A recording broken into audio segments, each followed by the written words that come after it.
Hello, everybody. Welcome to Down the Middle. We know it's a odd day. What was that? That probably was on my end. My bad. Maybe it could have been on mine, but anyway, this podcast is brought to you by Stevie Wicks. We'll talk about them a bit later, but it's funny. We didn't have a lot to talk about, and now we've got lots to talk about. It's kind of funny how that happens. Pretty much. So, the premise of this episode, we set out to reintroduce ourselves to TNA and New Japan, but then Tony Khan went and did a thing. Yeah, I saw So it. we kind of have to talk about that, and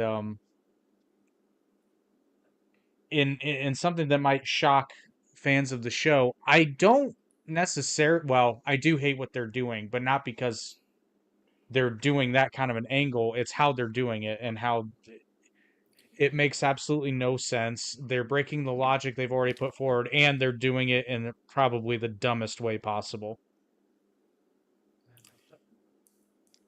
Yeah, it doesn't seem like they actually know what they're doing ahead of time. Like they're just like doing it like fly by night type of thing. It doesn't seem like they actually know what they're doing or have a plan for it. What's even more concerning to me is to me at least, it looks like they know exactly what they're doing and they're doing it deliberately. Because so what I mean by that, so for those of you who don't know, which everybody knows this, but to fill up airtime in the show, they did an angle with Tony Khan, Jack Perry, and the Young Bucks. Now, I'll touch on later how this actually, in my opinion, could have been a very good angle, depending on Mhm, what their goals are.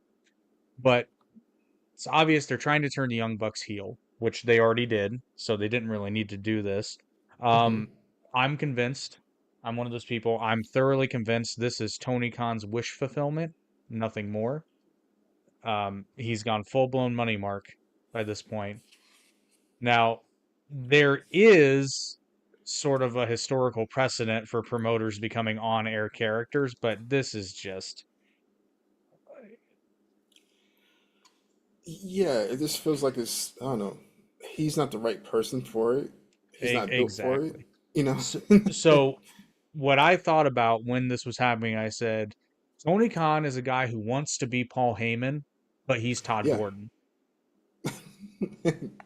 Now, Todd Gordon was on TV a couple of times, but very, very sparingly. Uh-huh.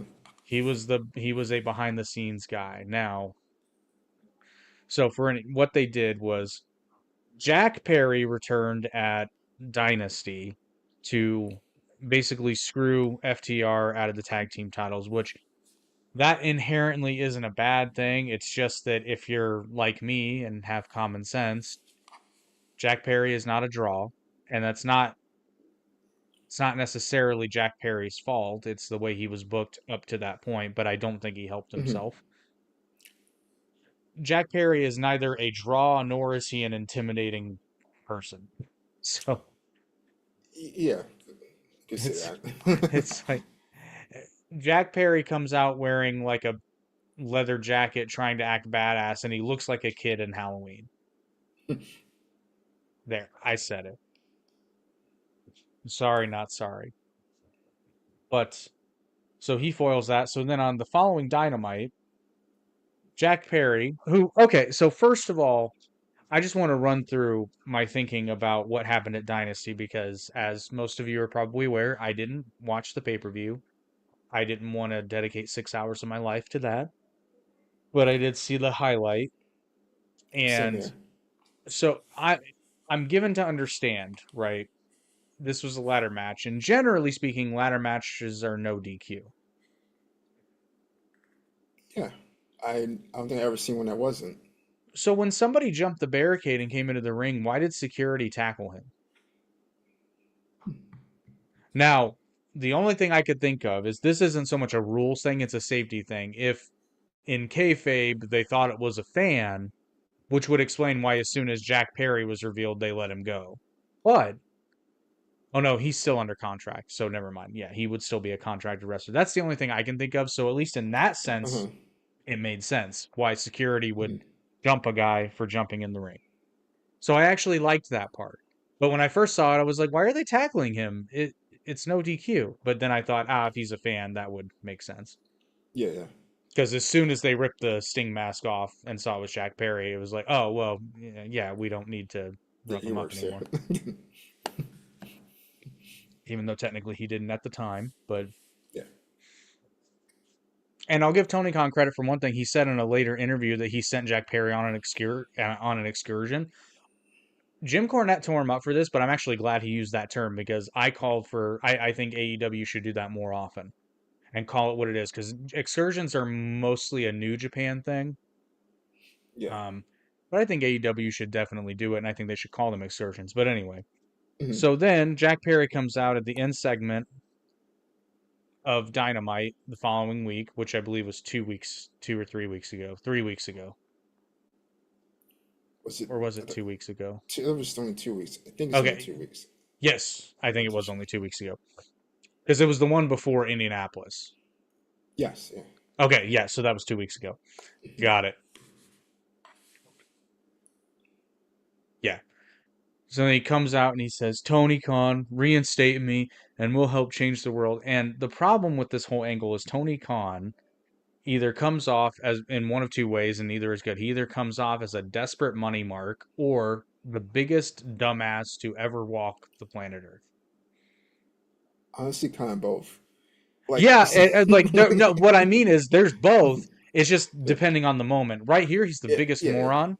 yeah, Um, and then immediately after that, he turns into the biggest money mark ever yeah. because and actually Eric Bischoff made this criticism. He said he said it looked like shit when he took both moves. He said, you've got tons of people there that could walk you through it. He's like an hour, 45 minutes to an hour. Grab Jack and say, "Hey, I want to make sure I sell this right and I want to make sure I take this right." Grab Billy Gunn. Yeah. Grab Dustin Anyone. Rhodes. Anyone. Well, not Uh-huh. anyone, because Oh, some no, people well, can't sell. you know what I mean. Some people can't sell for shit. But like, you've Yeah. got you've got Adam Copeland. You've got Christian. You've got I don't think Jeff Hardy was there that night. But like I said, you've got Dustin Rhodes. You've got um, Billy Gunn. You've got Taz. Yeah.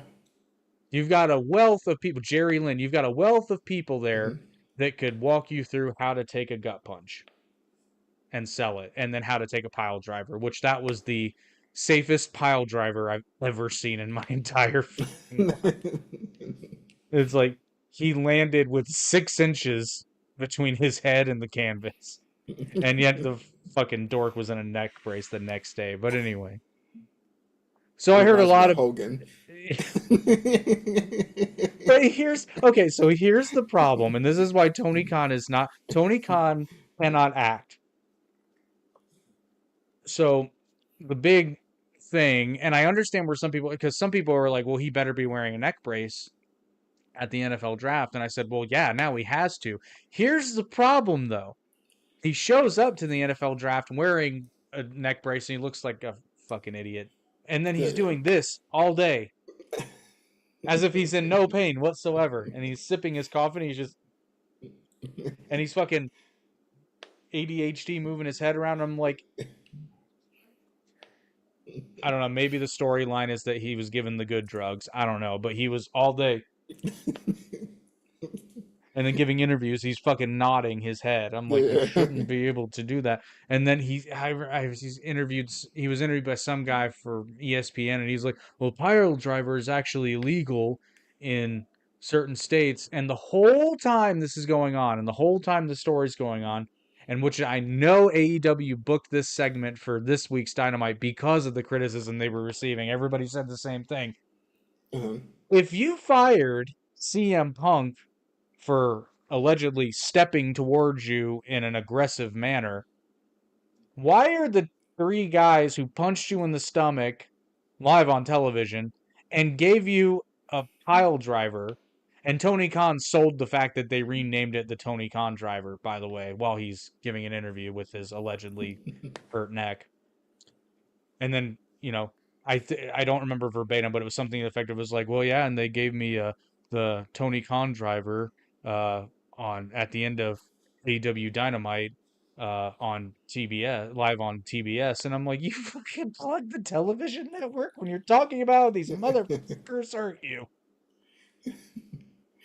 Yeah, I know it Ah, just didn't make sense. no, Like, because they're not. It's funny because in some ways he's committing to the wrong parts of the bid and ignoring yeah, the right parts. So, hmm but the criticism was you fired Punk for stepping towards you in a what could have been perceived as an aggressive manner, right? And you were scared for your life. Then some fucking asshole punches you in the stomach, and then two more give you a fucking pile driver and damage your neck, and they still have jobs. How? where's the In what logic in universe? So, but then the Young Bucks open the show and say, "Hey, Tony Khan's not here," in their fake ass EVP voices. And yeah. you know why we're still here? Founders clauses. You know what goes out of the window in a contract immediately when you physically injure the person you signed the contract with? Yeah, They any type can of clause. fire Yeah, your ass. yeah, I'm pretty sure there's a clause in there that on any contract that you agree not to physically assault your boss. Like, oh my God. And it's so stupid.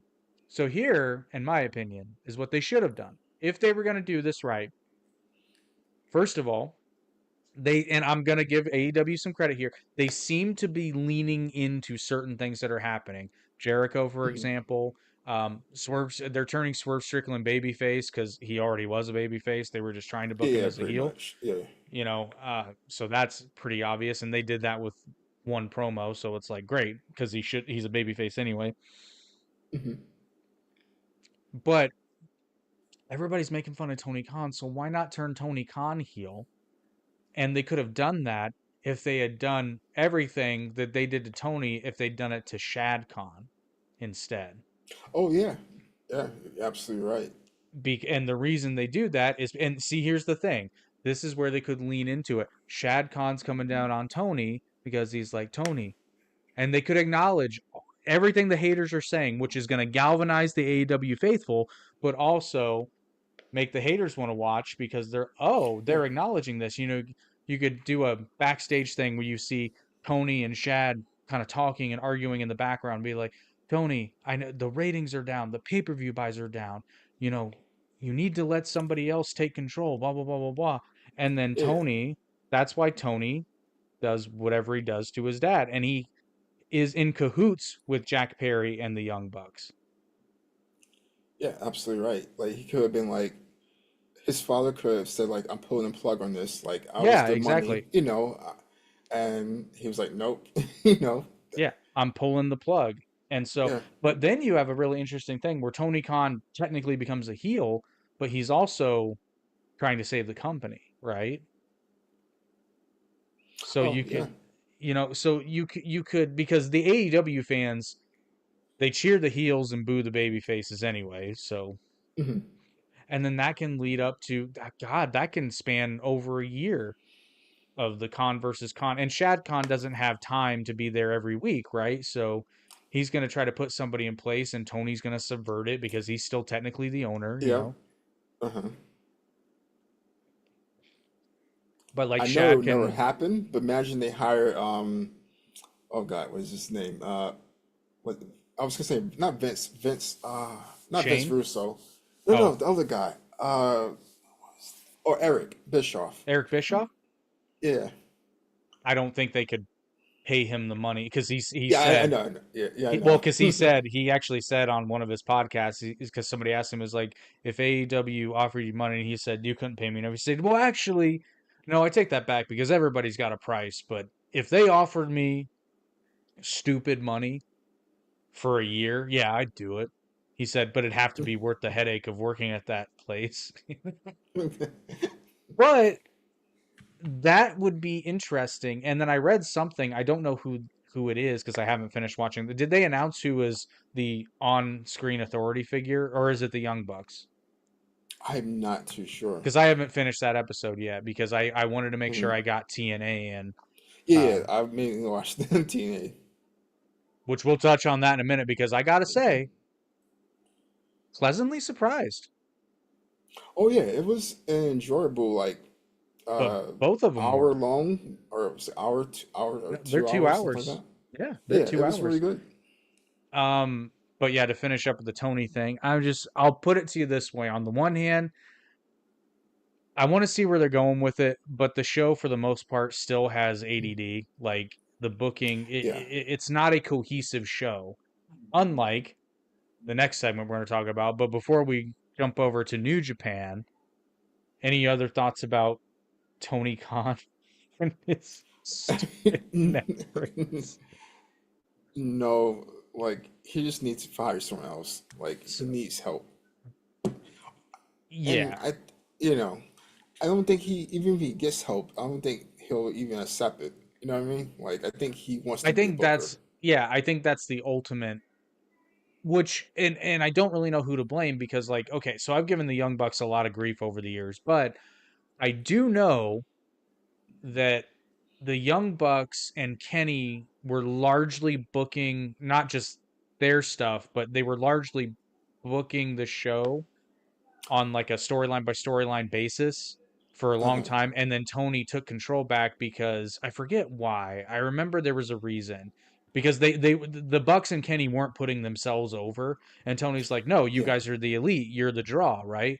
Well, I remember what AEW was like between like 2019 and like just after the Yeah. pandemic.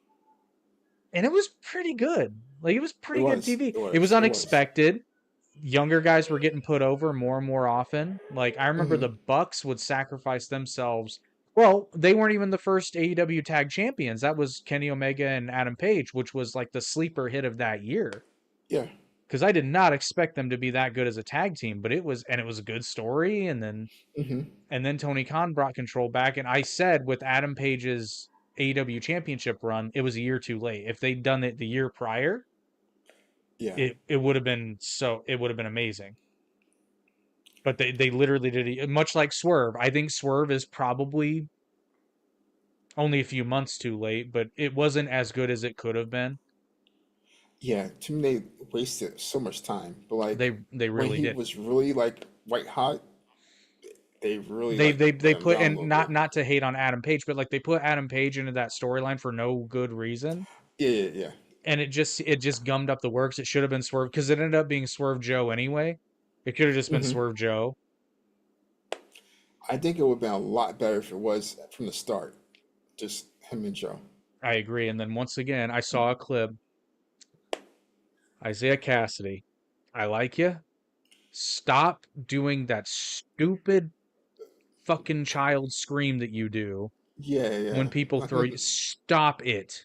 Just stop it. And Samoa Joe made him look like an idiot too because I'm torn on this spot. It's the one where somebody does a dive or a jumping move or something and Joe just walks out of the way. Oh. Okay. I like it, except that it buries the rest of the company. Because you're trying to convince me that Samoa Joe is the only guy with enough common sense to just walk the other Walk direction. away. Yeah. He does it everywhere. So, and I get it. And here's the thing I like the spot in a vacuum. Yeah. The only problem is, like I said, it buries the rest of the business because everybody else just stands there. Like I saw a clip from AAA where this, and he hadn't even been hit prior. This moron is standing outside the ring and stands there and waits for a guy to run up the ramp, jump to the top rope, jump to the other top rope, position, and then do a moonsault and Oh yeah. catches him. I'm like, Yeah. The whole standing and waiting for someone to catch someone, I hate that part. if you set it up Especially when you see properly, it. yeah, Yeah. if you set it up properly, it can work, but you have to set it up properly. The person has Yeah. to have been hit or distracted. And I've seen it done really well. Mm-hmm. Very rarely, but I've seen it done. It can be done. Yeah. And like this sounds bad, but I've seen this happen. This is even rarer. If somebody screws up and takes too long or falls or something, the person Mm-hmm. moves and capitalizes on the delay. Like I'm sorry, Yeah. you might have to sacrifice the spot in order to protect the match. Yeah. Pretty much. Yeah. And I've seen it done. Because nothing's worse when somebody screws up and then they reposition and then do it again. It's like, no, just move on. Yeah, it shows that it was a mistake. You know what I mean? Like, Well, but you can show that it's a mistake, mhm, but you're not 100, even if it's a pretty obvious mistake. Like, yeah, believe it or not, Rob Van Dam was really good about this in his matches because people would trip or fall or just take too long or whatever. And hmm, Rob was really good and still is really good at making decisions on the fly. And a lot of guys from that era are like Jericho's another one. Jericho, as much as people like to hate on Jericho, Jericho is good at calling shit in the ring. So if yeah, somebody stumbles, Jericho, I've seen him do it, or at least I think I've seen him do it because it's never obvious. You don't know if it was an actual mistake or if it was a planned spot, but it looks so he's fluid that and good. good. Yeah, exactly. He's that good. And frankly, I've seen Samoa Joe do it. I've seen CM Punk do it. I've seen Yeah. there are people who can do it. And I think it's just a difference in mentality. But yeah, so that's what Tony Khan's been up to, and all the and this is what they can't understand. All the AEW faithful, and don't get me wrong, I want AEW to succeed. I want AEW to be around, but I just want AEW to be good too. And all the people that are just staunchly defending it, it's like, yeah, but you guys are in the minority because and I know there were extenuating factors, but I think the ratings for that Dynamite on average were like 640,000 or something. Yeah, that's what I It's, heard. Around the ooh, 600 range. ooh, for a Dynamite. I think that's the lowest they've been since the pandemic. Ouch. Yeah.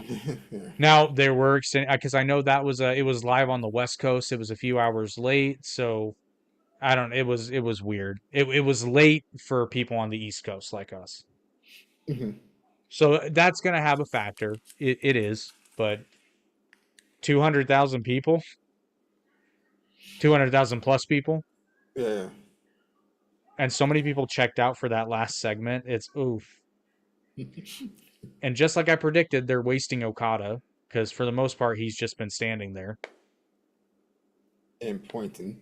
Yeah. Yeah. Jim Cornette and Brian Last have taken to calling him "Oh Cody" because he's doing the same thing Cody did. uh, He's the Japanese Cody, and I'm like, oh my god. God, Jim Cornette and Brian Last, they've been having some really hilarious podcast episodes lately. They've been uh-huh. cracking me up. Oh, it's good shit. But Jim Cornette's just naturally funny. Like I sent you that meme. Yeah. I found a Jim Cornette meme that just has him laughing. It says "laughs and motherfucker." It's good shit. But anyway, I digress. So that's what's going on in AEW. And then we both realized today that Backlash was today. Yeah, I had no idea. Had no Like idea. Well, because it literally was like on. 3 hours ago, I knew that was like Which a pay per spoiler view. alert, Tongaloa is now in WWE. Yeah, So that's really cool. yeah, That happened fast. And I think we were right though. I think they're yeah. setting up for there's two bloodlines. I really think so. I Yeah, think it's gonna be. we Yeah, thought that. We yeah, thought that Solo was kind of taking advantage of the champ not being, or actually we think it's The Rock, yeah, yeah. but Solo is his general, so to speak. Because Hmm. and Paul Heyman's so good at this. When Tongaloa showed up, Paul Heyman looked like he had no idea. Yeah, yeah, And I was like, God, Paul Heyman is so good. But I mean, Tongaloa looked. I don't know if it was the camera angle or he's been working out, but he looked massive. Oh yeah, yeah, I mean, he's always been big, but it was kind of like when yeah. Randy Orton came back. I was like, damn, son. Oh, It's like, damn. Like same with again, AJ. Rand. Yeah, yeah, exactly. It's like, what the hell are you eating? Are you just eating the steroids from the bottle? They got the same trainer. It's like, yeah, the same trainer. What we do is we just, we do lots of crunches, push-ups, and we all ingest human growth hormone. I'm kidding. They deserve all the credit because they all look Yeah, phenomenal for them. yeah. I think Randy looks a little more normal-ish now compared to when he first came back. Like when he Yeah, first came out, he was although really, really.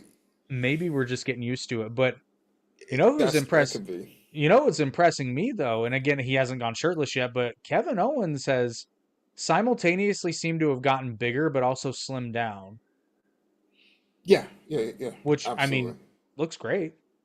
I Hmm. yeah, but I'm just sitting because like I saw him standing next to Randy Orton. I'm like, I don't remember you looking that. You're right. You're right. Uh-huh. Like I said, maybe they're using new cameras or something, but I don't remember. Yeah. Yeah. Like I'm not hating on Kevin. I love Kevin Owens and Kevin Owens is Uh-huh. great, but I'm just like I don't know that I've ever seen him in, or at least for a long time. I don't know that I've ever seen him that lean. No, not really. Even like outside WWE, I haven't seen him. No, Yeah, like like that. when he was super young, there was a period like right Uh-huh. after early days of Ring of Honor when he really slim. I hate to say slim down because he was still muscular, right? But Yeah. that's what I'm Uh-huh. saying. He looks simultaneously bigger and leaner. Yeah, he It's does. Uh-huh. so congrats, but I guess they didn't win their match at Backlash because of Tongaloa. So but anyway, yeah. So I'll enjoy watching Backlash, but I didn't know it was today. I didn't realize it. Yeah, that was a surprise for me. I found out when I saw it was like a press conference with Triple H. I was like, why? And that's Why? okay.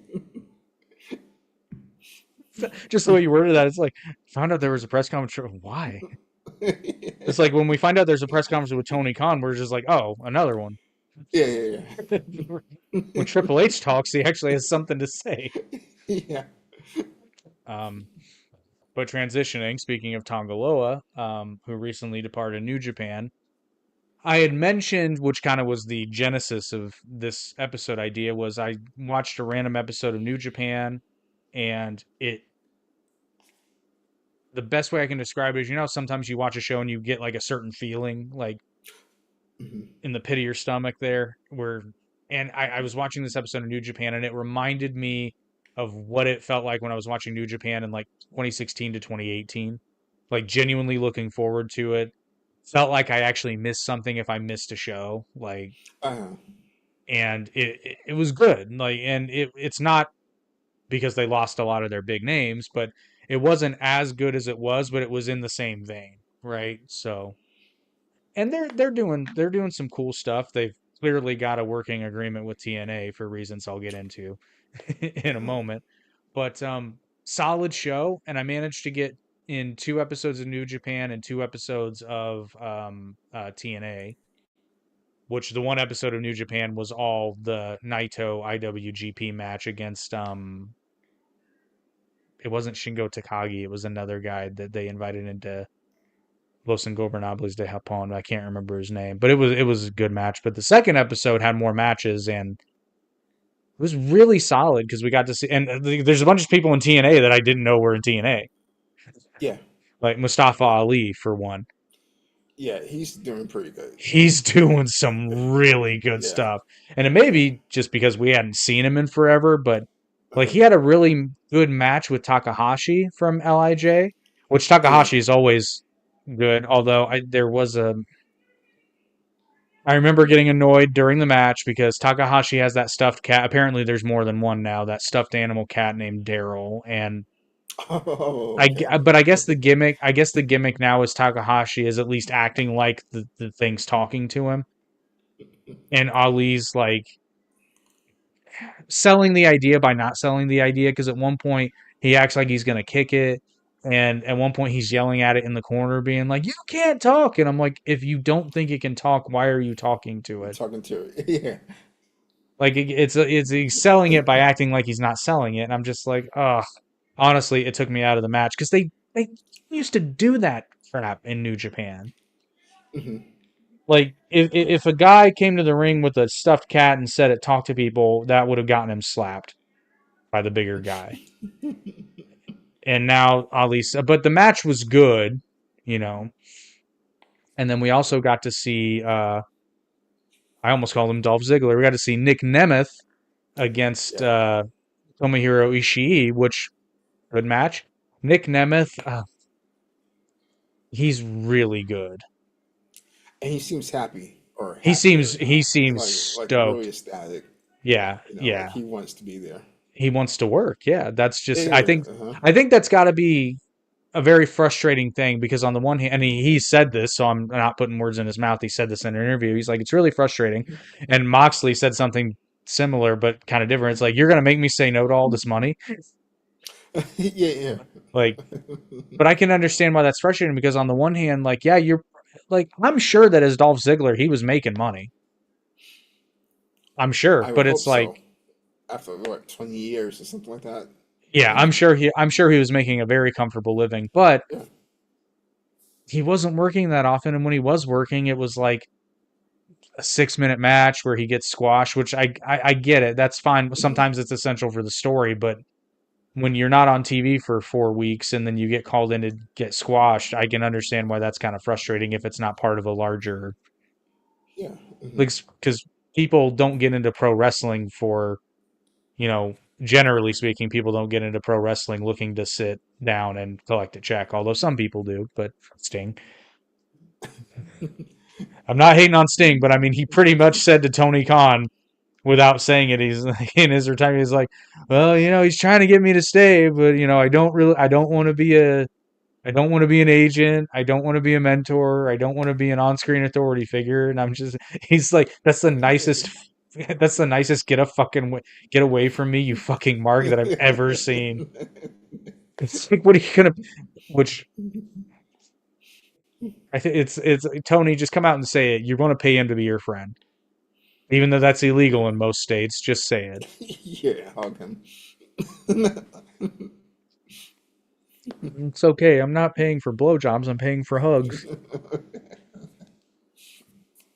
But anyway, I digress. Yeah. So Mr.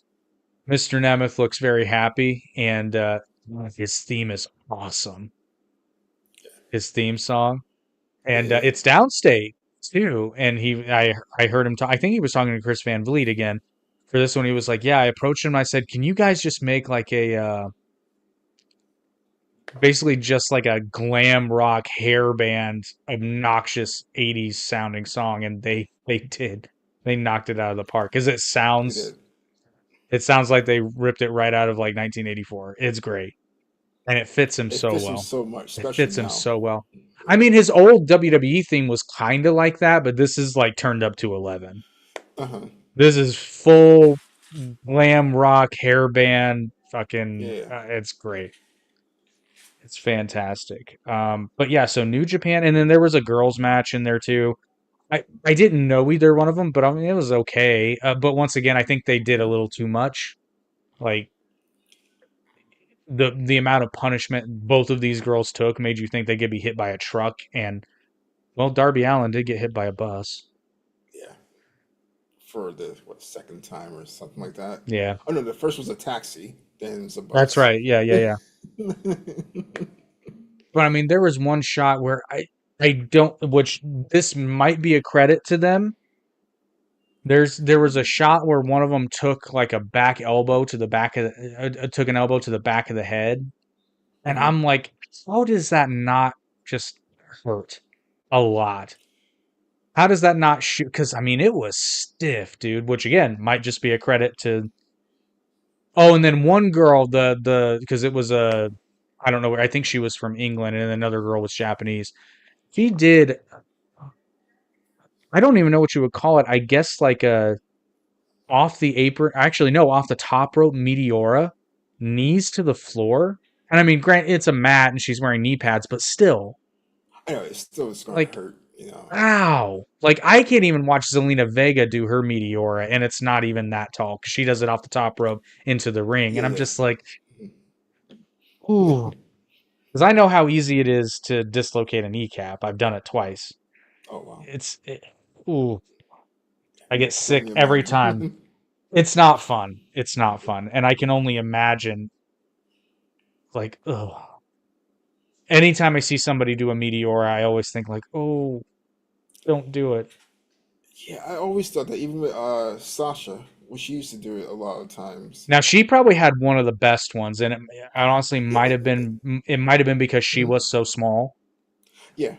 But yeah, hers was sick. Now a running Meteora, not so bad, Hmm. but it like the top rope. But I mean, this girl went from the top rope to the floor. That's got to be. what, 9, 10 feet in the air Yeah, that got hurt. Like from the imagine top you rope to the stick and floor. miss it. Well, but even if you land properly, like that's still got to be super painful. Ugh. And I mean, you heard the thud. Like, Hmm. ah. I'll put it to you this way: if there hadn't been a mat there, she'd have broken both her legs. There's no way. You can't convince me otherwise. And I mean, New Japan has good mats, so and I really like their turnbuckles because it's the full turnbuckle. To me, that makes sense. Oh, yeah, yeah. I do Yeah, like that part. yeah. I really I like the New Japan ring too. There's many things I like about it. Because again, it's presented very much like a sports presentation. Some of it's getting a Hmm. little hokey with some. I'm not shitting on their women's division, but some parts of their women's division makes it seem a little bit hokey, and they're doing some elements, but you know, overall it's still pretty good. Yeah. But I do look forward to watching more New Japan. I still haven't renewed my subscription to NJPW World, but that's because I don't have the time. So I like watching it on Access TV. It's only an hour, and they break the big events into chunks, and it's a little bit of a delay, but it's not that big of a delay because we watched Mr. Nemeth win a title in that Yeah, match. I saw that. Yeah. And what was that? The NJPW Global title? Something like that. I know some Something because I got name. confused. I got confused. So they basically just brought back their Intercontinental title because the belt looks the same. I think so. I think so because I I know I was yeah like I thought it was the different title, but I'm pretty sure they just brought the that one back. I thought it yeah was retired or something. yeah they retired or they basically they unified the Intercontinental title with the IWGP World Heavyweight title. Oh, But okay. but the thing is like, and then they did the new belt design, which is still ugly. But so Hmm. basically, prior they were essentially the same belt, it's just the Intercontinental had a white strap and the heavyweight title had a black strap. Oh, okay. And they were basically, at least when they unified them, they were basically doing kind of like what they did in the 80s with the WWF IC title and the heavyweight title. They were basically saying it's like, well, the guy who's got the IC title is better. So who's really, Uh-huh. which belt? So the belts were actually at one point an equal standing, basically. Or at least you could make the argument because I think it was Naito and Okada at the time. Probably so. I could be wrong, but I think and Naito won it and I think he Uh-huh. unified if I'm remembering correctly. But anyway, I digress. So it looks like they just brought the Intercontinental title back, although it is a smaller belt. That's what I was looking at. I was like, it's so tiny. It was like, oh, it was saying commentary. That was a nice looking belt, but I was like, it's so It is tiny it is a nice looking for. belt because it's the old Mhm. design. Yeah, It's so I'm just like, oh, but they made it smaller. yeah. I hate the slim belts. It's I wouldn't call it a slim belt. It's just smaller than it was. Yeah, So uh-huh.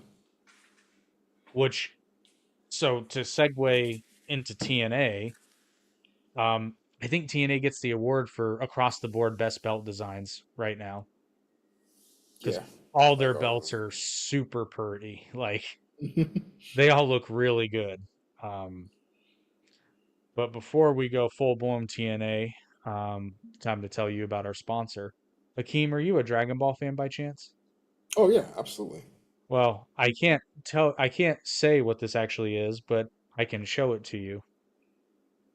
Oh, that's awesome. Coming soon from our friends at Stevie Wicks, the Stevie Wish candles.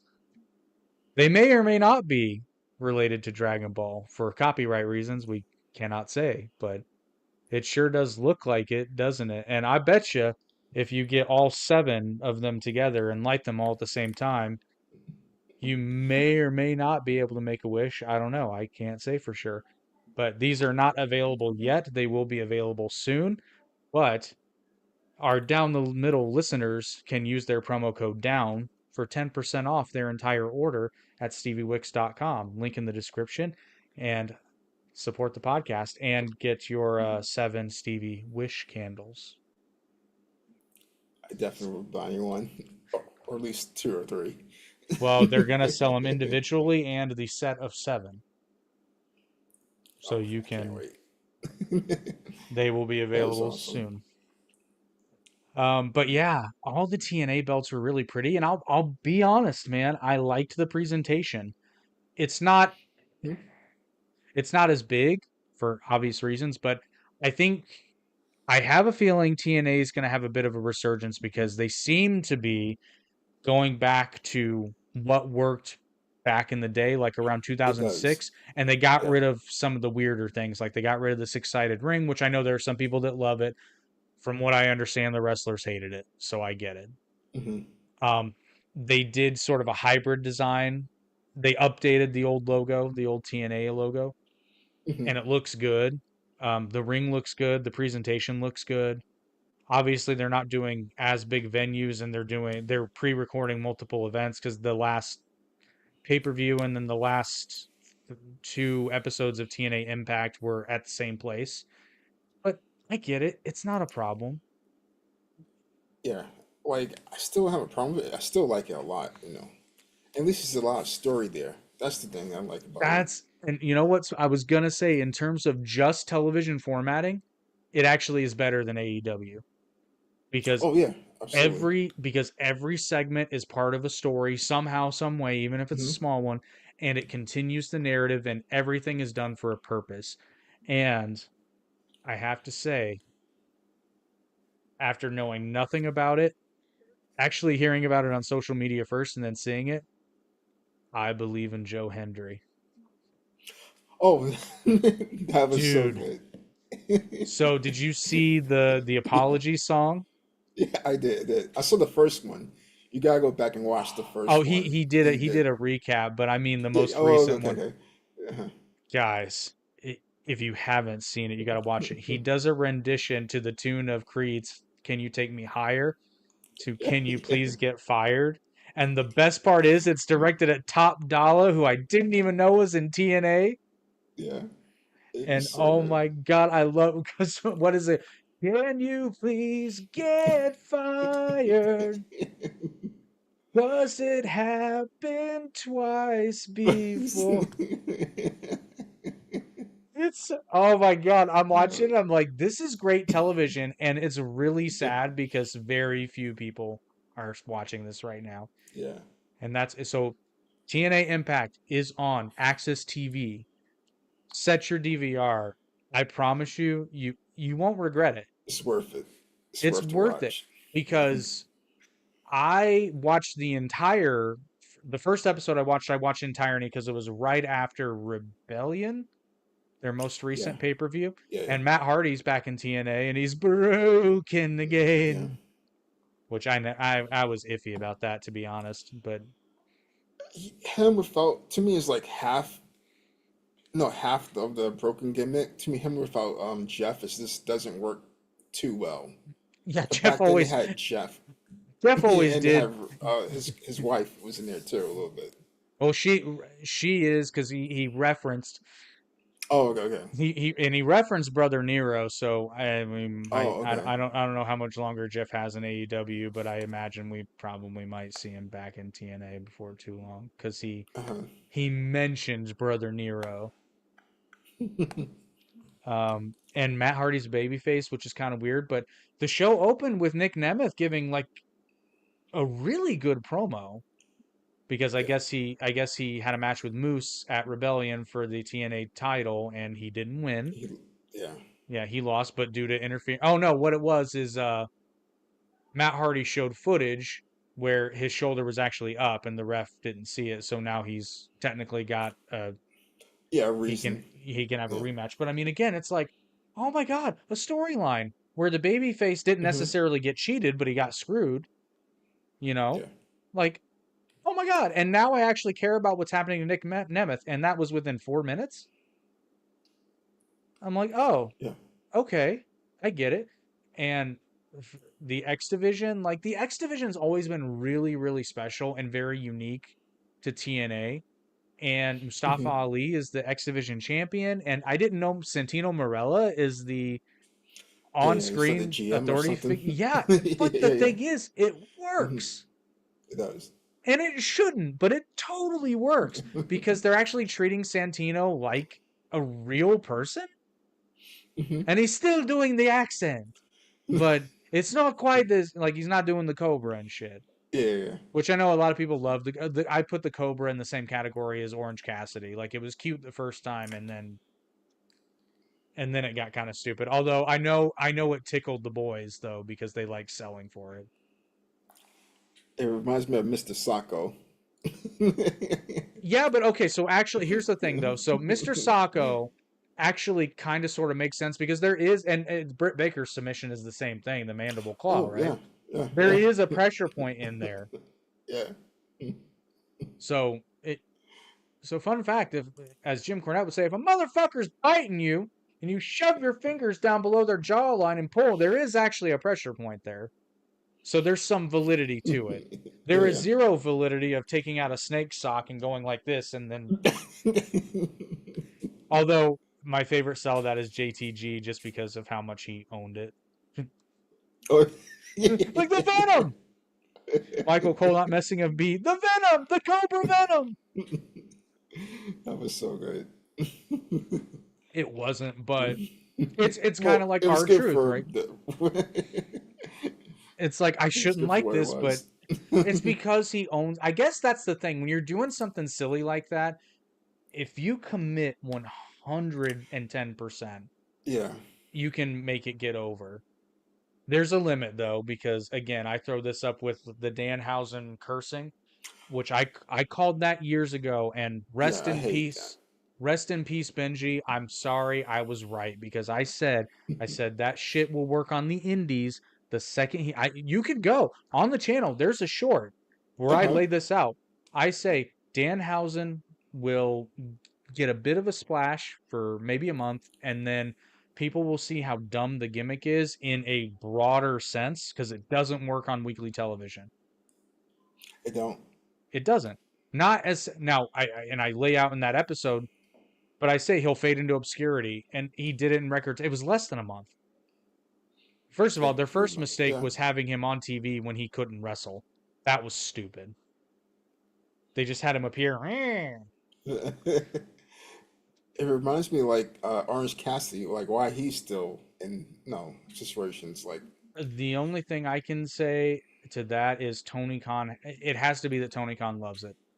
That's got to be it. yeah. Which Tony Khan dressed up as him for Halloween, so I'm pretty sure Oh, okay. that That yeah, explains. that's a safe Yeah. bet. Or as Jim Cornette likes to say, his little dog pockets. Where were we? So TNA. And well, I'm trying to think where were some of the highlights, and like even the talking segments were good. They're setting up things for next week. Like whoever is writing this television show clearly knows what the hell they're doing because there's no wasted motion. There's no segment, even if Hmm. I didn't particularly care for it, it served a purpose, right? Yeah. Even some of none of it was really goofy per se. And I will give credit where credit's due. Hmm. I have not watched an episode of TNA for what, 2 years at least, and I dropped in completely cold. Uh-huh. And I know for the most part I know what's going on. So kudos to the television show. Santana returned to TNA looking like $1 million. Hmm. Like it's a shame that he's not in WWE, but I mean TNA is where he broke out, so Yeah, and at least using him. He yeah, was in WWE. You know. they're using him. And there and there are people in TNA that I don't like. I don't even know who these people are. The Rascals. I don't. I was just gonna say that I can't stand. I Ben saw them like years ago, Yeah, but I really same don't like thing. the Rascals. I'm Really, like I don't get it. Like, and me either. I'm not gonna hate on everything, but like I don't get it. Um, I didn't know Eddie Edwards was still there, or I get what is he still there or there again? I don't know, but He's there. It's just that yeah, I know he's it's there, now but Hill or something. I think it's a yeah, Hill. yeah, he's in a heel stable with Moose, and We'll oh see. damn it, I forgot his name. He used to be Zack Ryder's tag team partner. What is his name? Oh, It'll come to me. You know who? You uh, guys know who I'm talking about. I know who it is. Yeah. Yeah, you know who it is. I just forget his gimmick name now. But anyway, he's in a stable with Moose and that gentleman. Well, I Mhm. feel bad because he's actually doing really good work. I'm spacing the name, so I Yeah. apologize. But anyway, yeah, so he's doing that. And it was, you know, what's really funny? I was actually thinking a few days before I watched that episode of TNA, I was like, whatever happened to Eddie Edwards? Because I didn't know. And then I see him like, oh, Mhm. son of a bitch, there he is. I was just thinking about him the other day. I'm like, man, he was good. I don't know why. And I'm like, oh, well, he's in TNA, so that answers that. So I think I'm going to become an advocate for TNA, honestly, because whatever they're doing now, it should be working better. But I think it's the fact that there's a lot of ill will when it comes to TNA Impact because of the bad television they've presented over the years, Yeah. and the fact that they're like, and I don't get me wrong, I love Access TV because they're bringing us three different wrestling programs that I'm aware of because they're bringing us New Japan, TNA, and WoW Women of Wrestling, which is Oh, okay. Yeah, I've seen clips of it. ooh, it's a rough watch, but I'm not its target demographic, so I'm To I'm be not. honest, I've already watched Stardom. Yeah, we're more Stardom's target demographic. WoW Yeah, is very yeah, WoW is very much aimed at, I'm not going to say children, but younger viewers. yeah, yeah. And it's great. And that's the thing. Even if I don't care for it, I don't want any wrestling company to, but yeah, it's a rough watch for me, but I'm a Mhm. 36-year-old man. It's not for me, right? I'm trying because I did watch one episode a couple weeks ago and one of the matches on there was actually surprisingly good. So and they didn't do anything to ruin it. It's just I don't know who any of these girls are. And Yeah, but speaking of girls, so TNA, the Knockouts division has pretty much always been a highlight in TNA because it remember has. way back in the Divas era when they were still having bra and panties matches, TNA had Awesome Kong and Gail Kim putting on just absolute show stealers, right? Yeah, And bangers. yeah, yeah, bangers, yeah, for real. And the knockouts division again seems to be really good because we saw Zaya Brookside, who I also didn't know was in TNA. Yeah. She had a match with what I'm calling her like their version of Tiffany Stratton, which is like if you order Tiffany Stratton from Wish. Like not hating on her, but it does seem like gimmick infringement a little bit. It does. I'm sorry, Tiffy Time's way better. And I tried not to like Tiffany Stratton. I did. I tried not to, but I can't help it. I can't help it. I like it. Tiffy Time is a good time. But again, she's committed to the gimmick. She's living it. So I like it. But yeah, I'm all for Tiffany Stratton.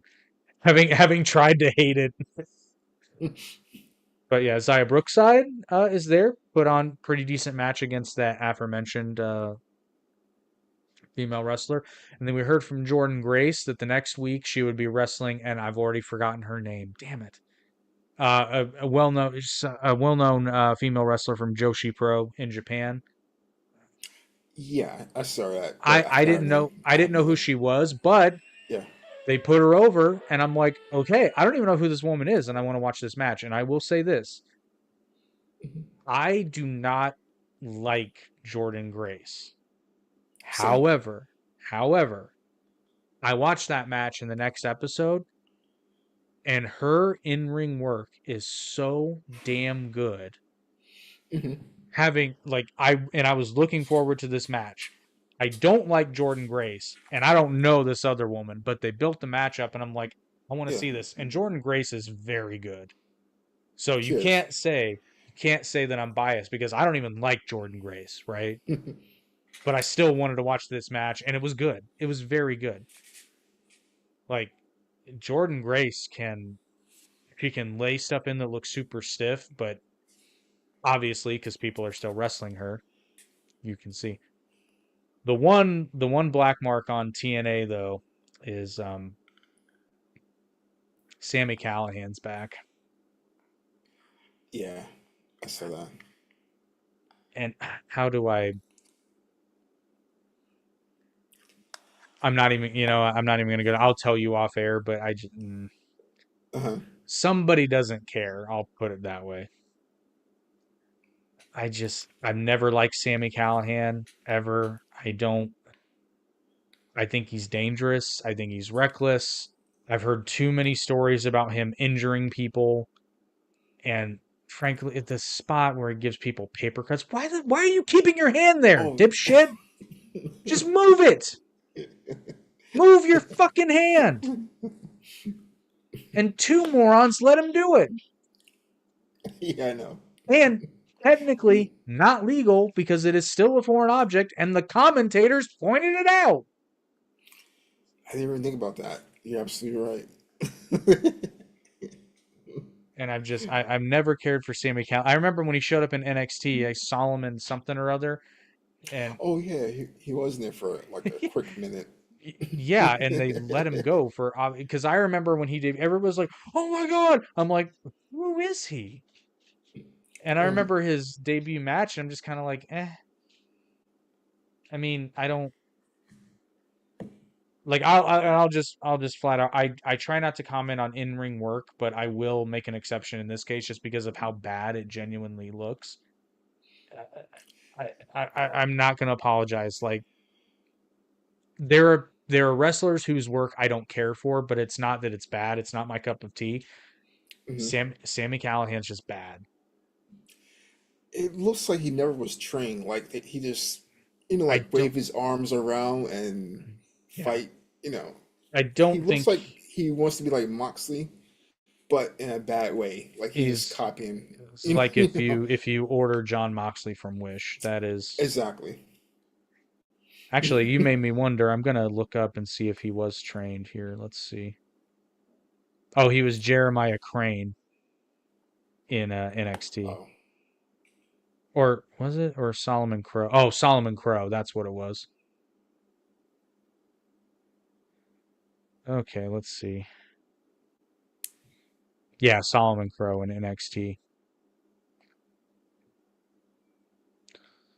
Doesn't say who is he trained by. Oh, trained by One Man Crew, Shark Boy, and Co. Okay, so I guess he was trained.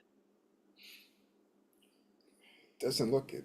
Uh, yeah, I just it's one of the few times I will actually comment on in-ring work because I'm not a wrestler, nor have I been trained as a wrestler, but I also have eyes, and I Yeah, know. it's like you can see, regardless if you like the person or not, you can see Well, who's it's trained. Like the yeah. basic moves. Well, it's not just, and again, just movement. Because, like I said, I don't care for Jordan Grace, and yet I acknowledge she's very good. Like she's Yeah, yeah, extremely good.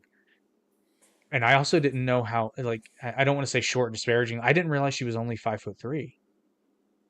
she was. I mean, she is. Yeah, Oh, yeah. They give her build height. And I was like, really? Like I knew she wasn't 6 feet, but I was like 5'3", really? yeah, I would have thought at least 5'7", 5'8", maybe 5'9", you know. yeah, But that's the so that's a phenomenon that because the camera really does add to your body shape. It does make you look wider than you yeah. actually Uh-huh. appear. So the funny thing was, I remember I went to an AEW. I think it was the second live AEW event I went to, and I just remember Hmm. Trent Barretta was the first match, and Trent Barretta always looked so tall and fairly large on television. Yeah. Uh-huh. Couldn't get over how small he was in person. I was like, oh, and Darby Allin looks downright puny in person. Oh yeah, that part. No, I've seen him. But again, Yeah. Darby Allin has that weird X factor where I Hmm. actually do believe he could fling himself at a 300-pound man and win.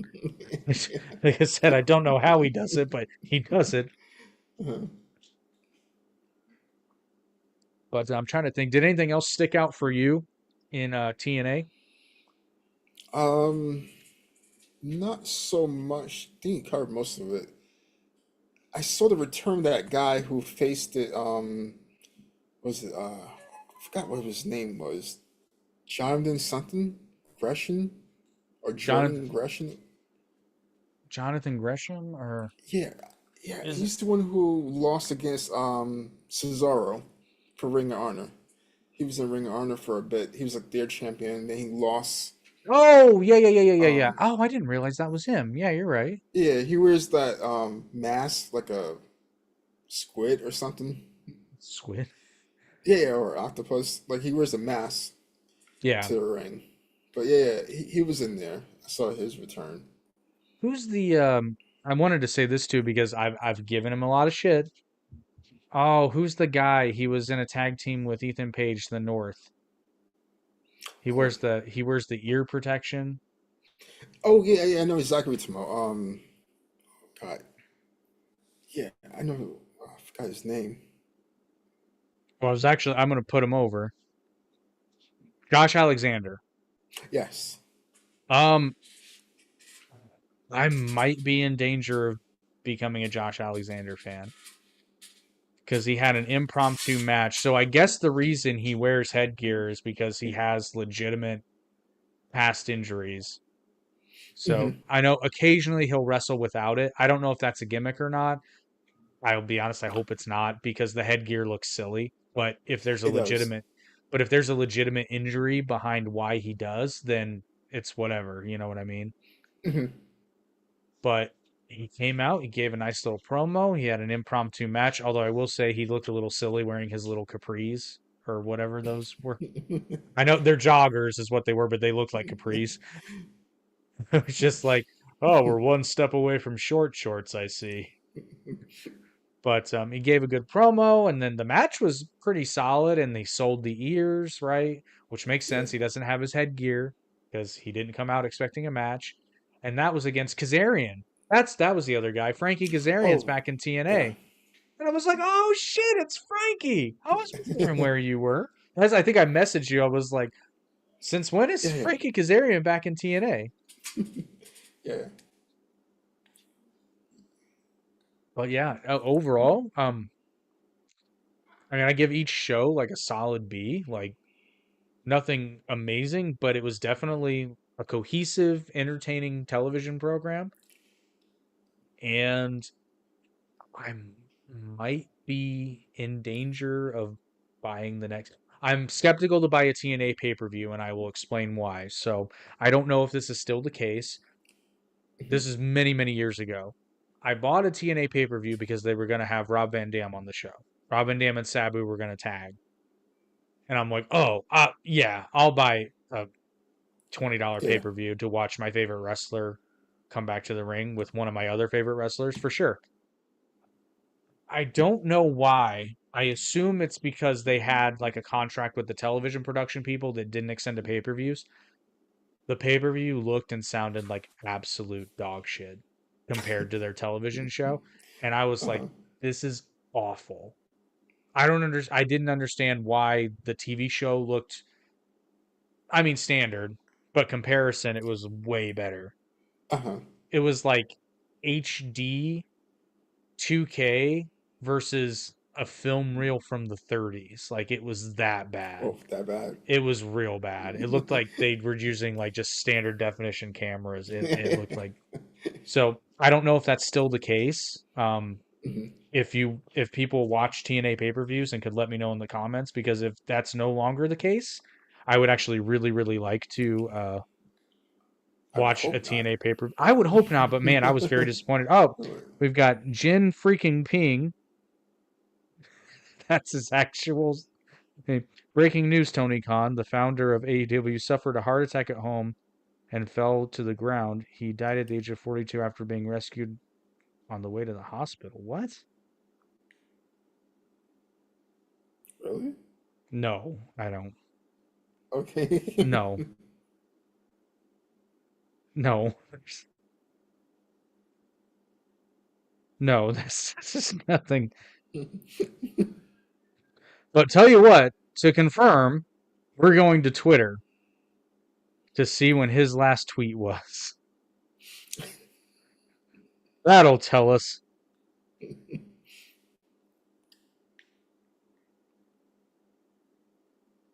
I don't care.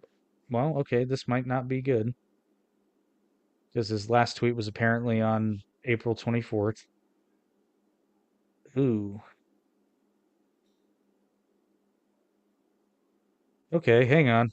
Tony Khan Heart Attack. No. Nope. unless it just happened, no. Yeah, yeah. Okay, Nah. I think this account is a troll account anyway, but I had to investigate.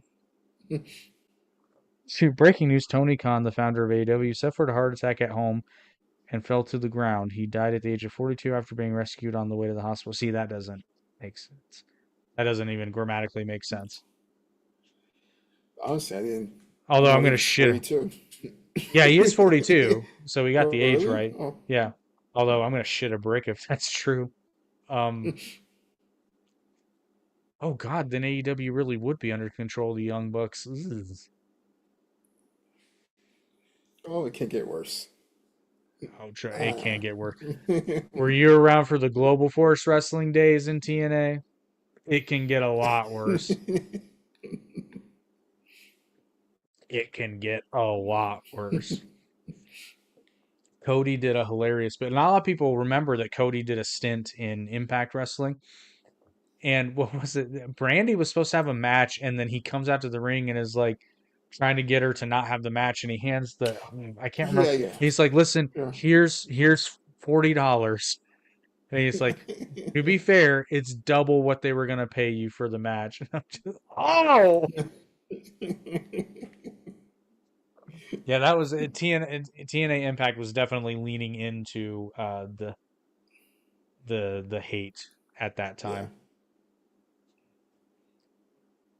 But yeah, of course, now people join the stream. I know it's not on a regular night. I shouldn't. But yeah, for those just joining us, we're talking about how surprisingly good TNA actually was.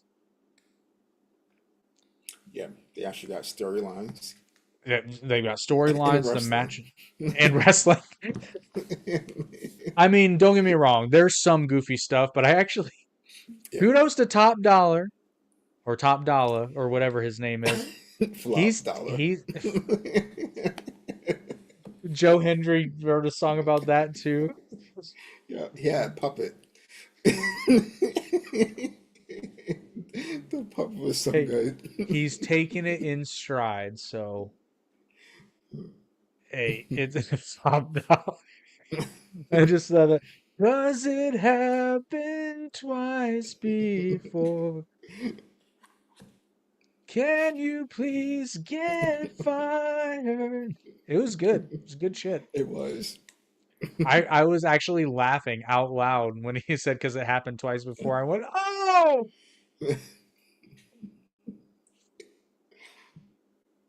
Actually, I know what the next song should be. You fell down again. It You was one of jumped the off the best top rope and parts. fell down again.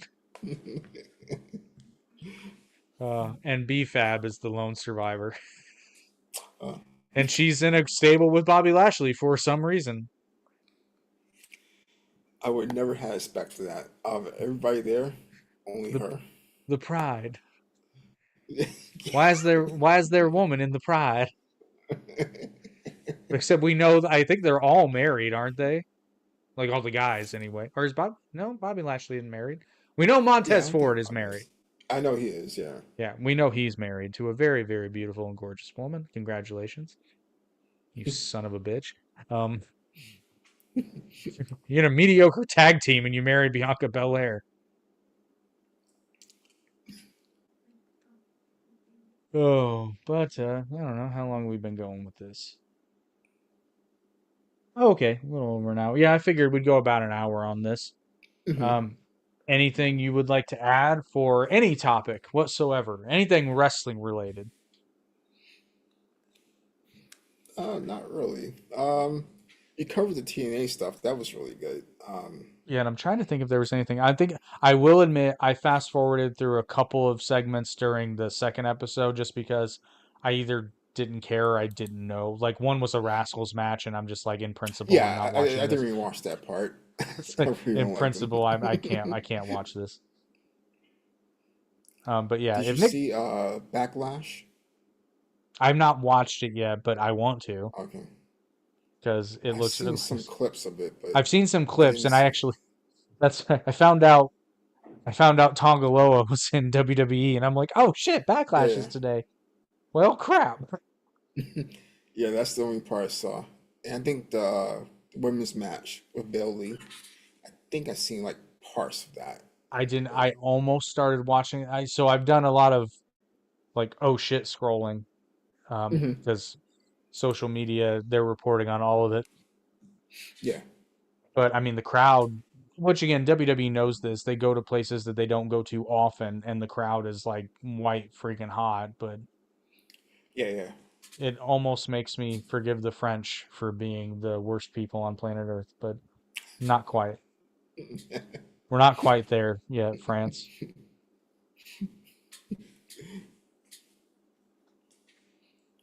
I mean, they are.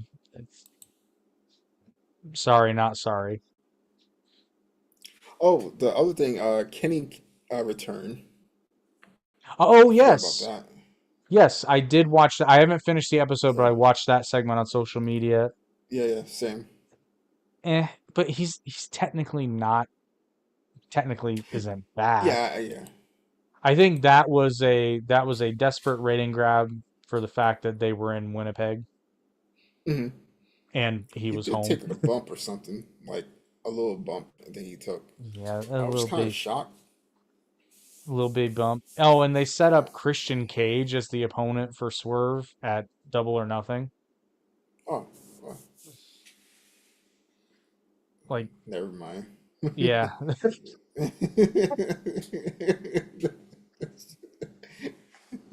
Like, oh, I'm gonna watch this. Oh, never mind. It's just not worth it. I do like the fact that Swerve Strickland is pretty much like calling the Young Bucks out, and they're clearly opposing.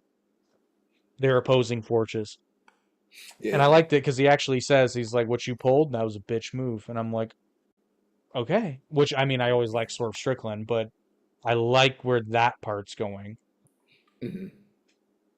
because it's like, oh, they finally figured out that Swerve Strickland is a babyface. I'm Yep. sorry, but when the entire audience is dancing along with your heel manager, you're a babyface. Yeah. No. No. Yeah. He's really good.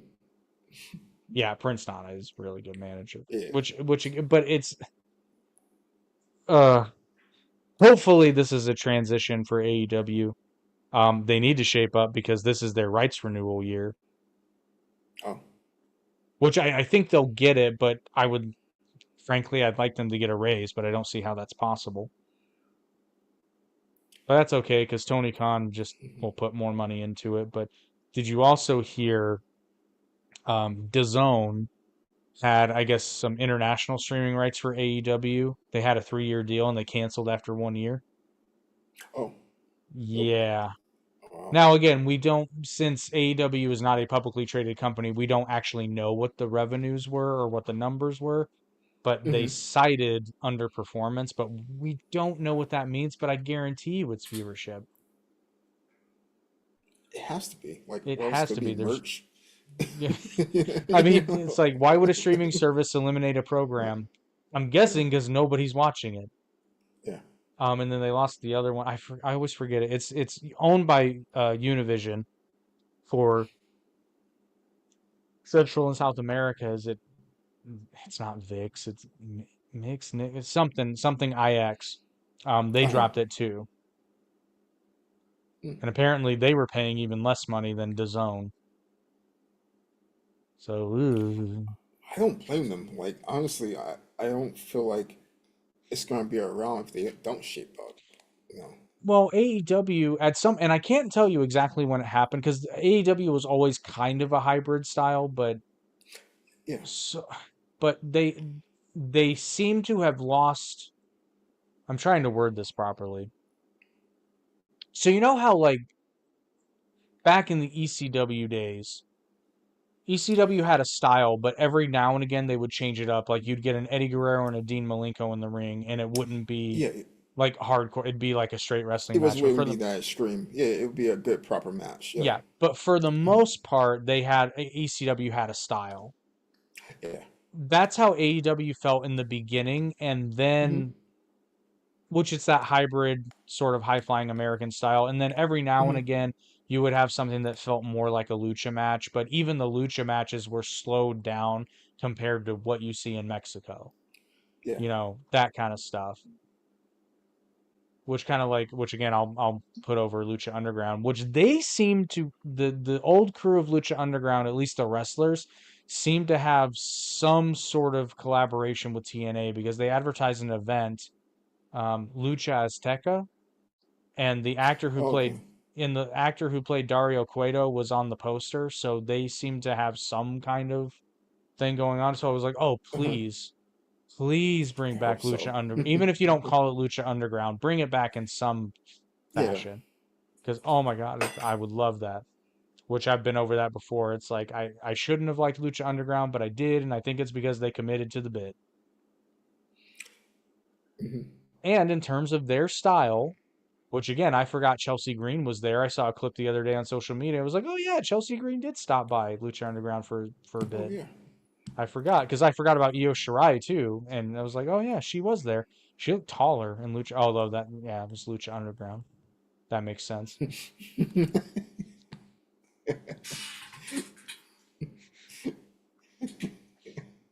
I didn't mean that to sound like I'm not gonna. It didn't sound I racist, know but I exactly did. what you meant. Yeah, I didn't mean for, but I mean it's true. Like Yeah, yeah, yeah, this is. Rey Mysterio looked normal there. Yeah, That's yeah, all I'm saying. yeah. In fact, I think Drago was shorter than Rey. Uh, Drago's a little fella, but I loved him. But they're on the short side.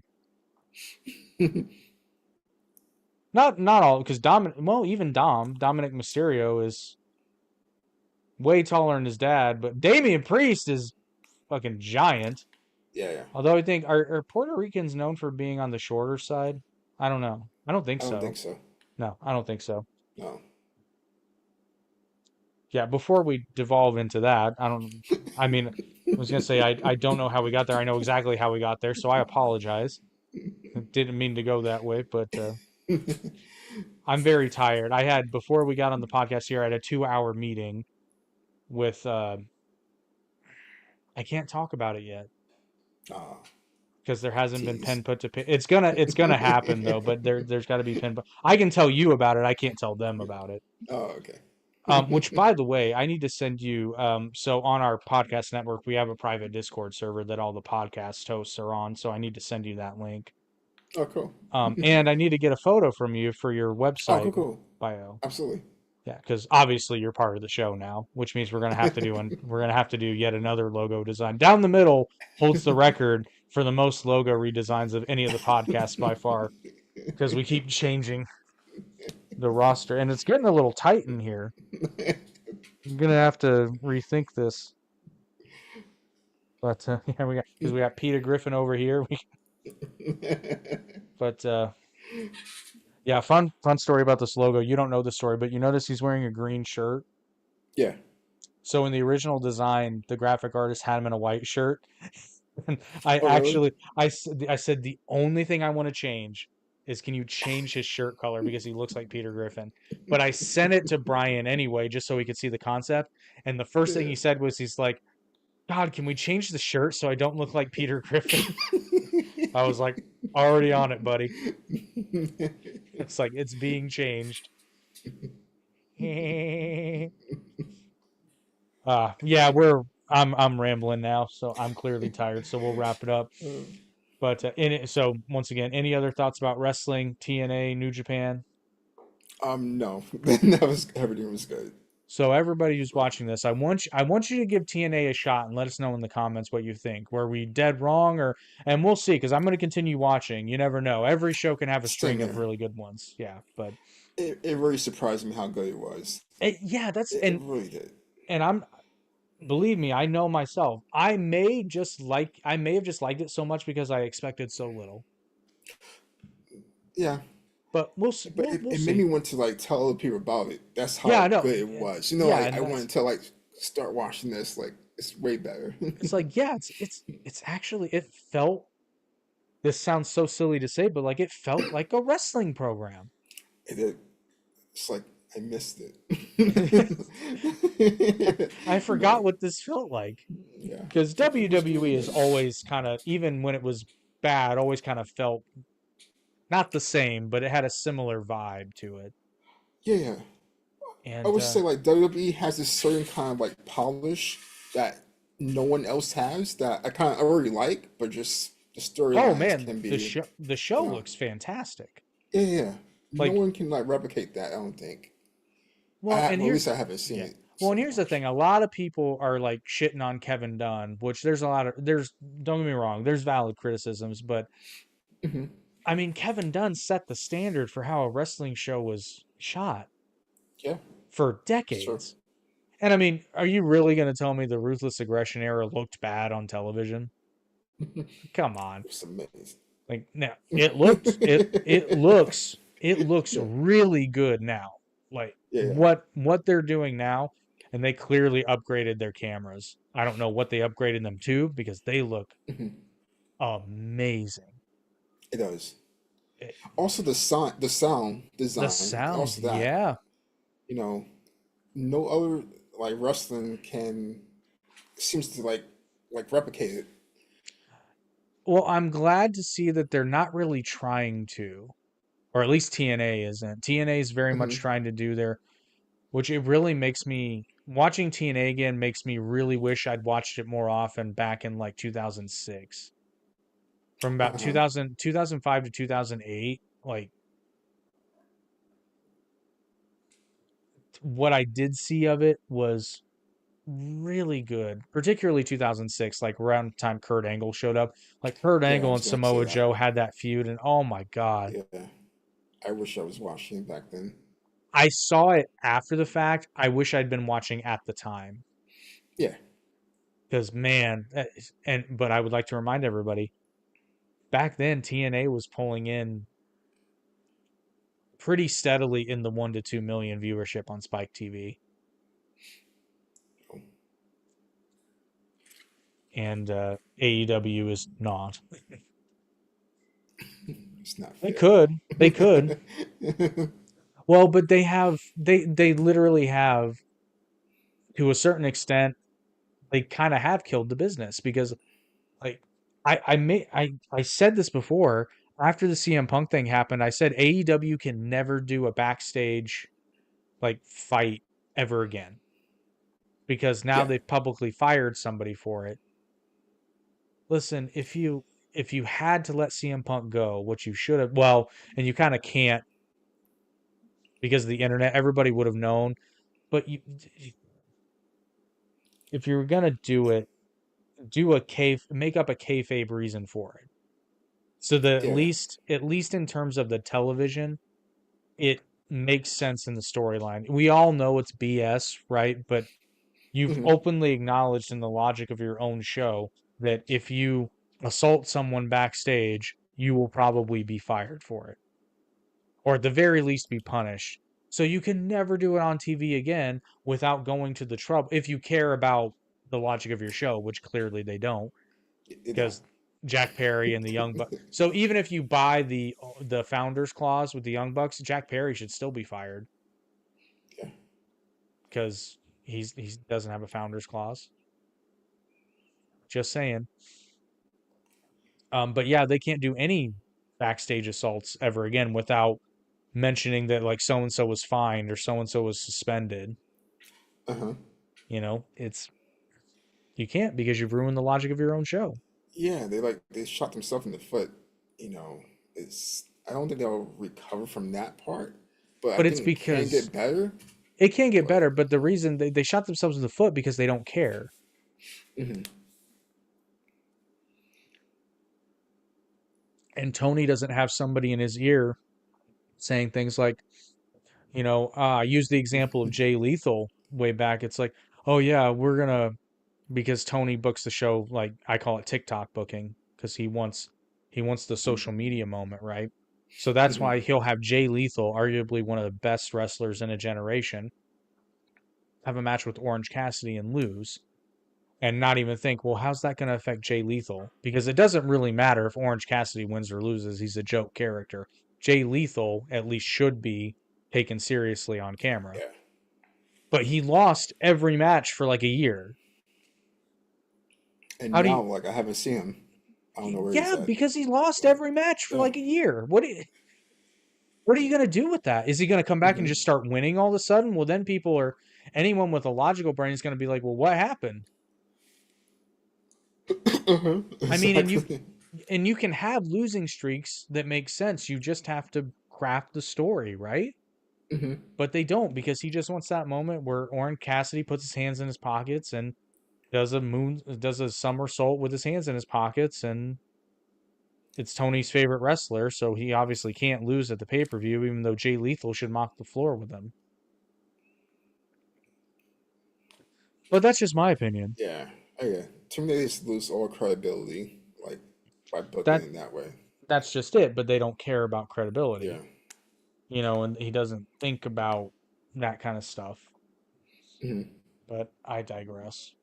Well, because it's like Swerve Strickland, right? So Swerve Strickland is in that three-way match with Samoa Joe and Hangman Page, and Hmm. they both lose. Yet the next pay-per-view it's Swerve Strickland versus Samoa Joe. Why? Swerve What lost. was the point? Yeah. Yeah, and yet yeah he lost in a three-way, but by virtue of that logic, Hangman should be involved again. So why like they just Hmm. weren't thinking. He just wanted the match with Joe, Swerve, and Hangman, and I've always said Tony Khan can make matches, but he needs somebody. He needs a booker so Tony can give him the card. This is the card I want for Dynasty. Cool. We got 4 weeks of TV. Uh-huh. We have to make it make Yeah, sense. intertwine. Yeah, yeah, yeah. Yeah, which TNA seems to be doing. So you should definitely watch it. Yeah. And New Japan's booking is always kind of it's a different animal. It really is. I've heard a lot of people say I just can't get into New Japan because it doesn't have the stories, and that's fair. They do, but it's New Japan is one of those products because of how it's structured and how it's shot. Yeah, Because it's like so much is going on at once that you get lost into it, you know. you New Japan is a product you have to keep up with, Yeah. and the commentators do a good job. At least the English commentators, because I don't speak Japanese, I can't speak to the Japanese commentators. Uh-huh. The English commentators do a good job of letting you in on the information that you need to know for the story to make sense for the most Hmm. part. But it is a product to fully enjoy it. You really do kind of have to be up on what's going on because it is run very much like it's run very similar to like the UFC where Yeah. it's very sports based. It's less storyline. There are no backstage interview segments. They don't do it. Yeah. There's no backstage angles. There's none of that. It's all pretty much in the ring. They'll do press conferences every now and again, but and some on the rare they'll do in-ring promos, but it's pretty rare. It's pretty much just straight wrestling. Hmm. So again, if that's your thing, like if you were a big fan of Ring of Honor back in the early 2000s, you'd love New Japan because Yeah. it's like that. It's pretty much just straight up wrestling. I do like it at times. It's just that it's just so long and sometimes I Yeah, just can't get into, it's like 4 hours here and there. Like, yeah, no, I give AEW uh, grief, but New Japan shows were pretty long. yeah, yeah, yeah. It's like, once I see that time, 4 or 5 hours, like, I don't know. I don't know. There were a few New Japan shows where I legitimately wanted to watch the whole thing. And I guess it's Oh, yeah, good. yeah. It's good though because if you the upshot to New Japan is you pay $10 a month, right? And you get access to all the events. So if you're Yeah. watching like Wrestle Kingdom, and of course it's live in Japan, so it starts if you want to watch it live, it starts at like 3 a.m. our time. Uh-huh. So there were a couple of shows where I set aside time, like, and I was like, I got home from work, went to sleep so that I could wake up at 3 a.m. and watch Wrestle Kingdom, and I did. And then I went to work the next day because I think it ended at like 8 a.m., which is like when I had to leave. But I did, and I prepped, I pre-gamed for that. Went to sleep at like 6 p.m. so I could wake up at 3 and be okay for work the next day. But But the upshot is, if I am watching it, I was like, I'm tired. I can finish this later. You know, That's true. yeah. Which I guess you can for a pay per view too, or you can buy the review. It's different, but and plus a pay per view is $50. New Japan World's $10 a month. So if you miss a show, Yeah. it's not really the end of the world. Hmm. But yeah, highly recommend everybody check out TNA and New Japan, especially if you're sick and tired of whatever version of wrestling. I don't see how you can be sick of WWE right now, but maybe you are. Maybe you are. Maybe you long for the days of bra and panties matches and the Butterfly Divas title and PG Cena and Suffer and Succotash Roman Reigns. Maybe that was your jam.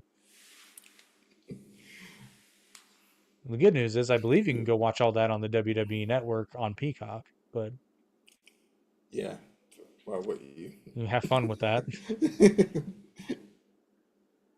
But yeah, check out TNA, check out New Japan, and don't forget to keep checking back with Stevie Wicks to see when your Dragon Wish can or your Stevie Wish candles will be available Yeah, because I can't they're a wait. coming. And don't forget to use your promo code DOWN to save 10%. But thank you guys. Please like, share, and subscribe. Help the podcast grow. And I guess since I teased it, I'll let you know very, very soon there's going to be a major announcement with one or more of the podcasts on the network. I will tell you when I am at liberty to do so. But it's coming. It's going to be very, very cool, especially if you're in or around the Ohio area.